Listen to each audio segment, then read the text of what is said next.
We're joined by Bill McKibben, co-founder of 350.org and a scholar in residence at Middlebury College. His recent piece in The Guardian's headlined, "Let's Give Up the Climate Change Charade. Exxon Won't Change Its Stripes." Bill, we're speaking to you at your home in Middlebury, Vermont. Can you talk about what happened at the Exxon meeting, its significance, what shareholder resolutions were voted down, and where you believe the movement should go from here? Sure. First of all, just to say, Anna, what a good job yesterday. And that's not an easy thing to do, to get up in an auditorium like that and literally speak truth to power. So good for you. Look, what happened yesterday at the Exxon meeting is the same thing that's happened at every Exxon meeting since 1990. There have now been upwards of 70 shareholder resolutions put forward to do something about climate change, and most of them incredibly mild. Merely give us a report about what you plan to somehow do someday to deal with some direction with climate change. Every single one of them's been voted down.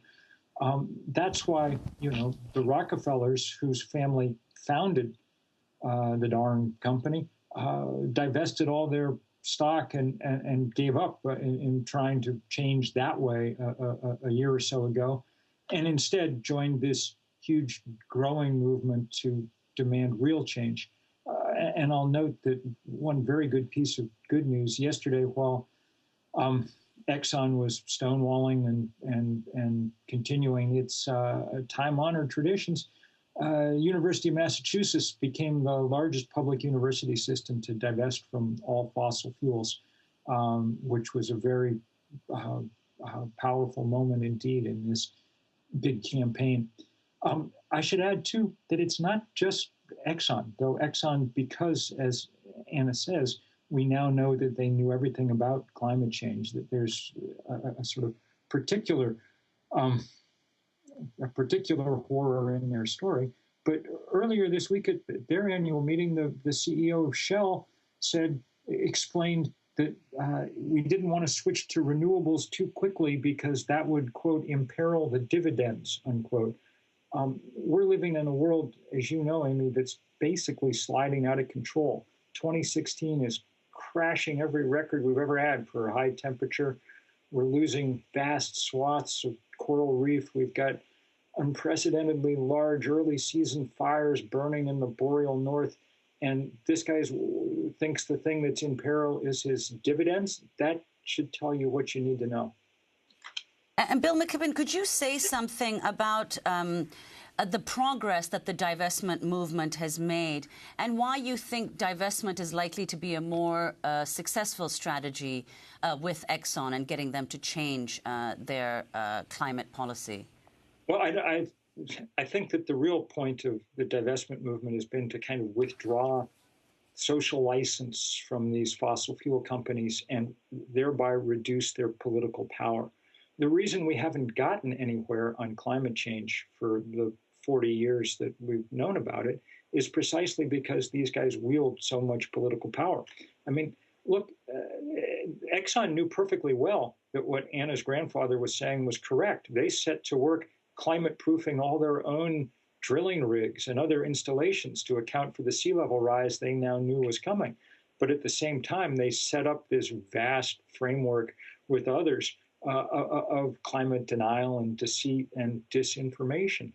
And they continue to, hand out campaign checks to precisely the politicians that make sure nothing ever happens on these issues.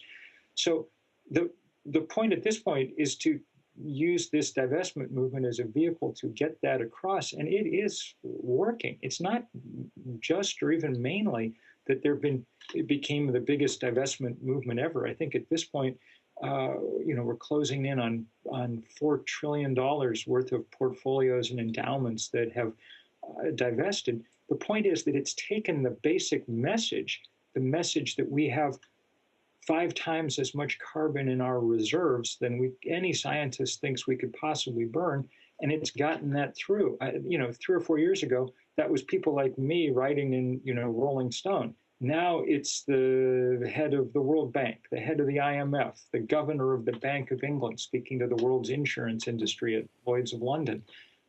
that message is getting through everywhere except Exxon and its ilk. Yesterday, Mr. Tillerson was boasting about how the company was going out and making new finds of oil in new places around the world.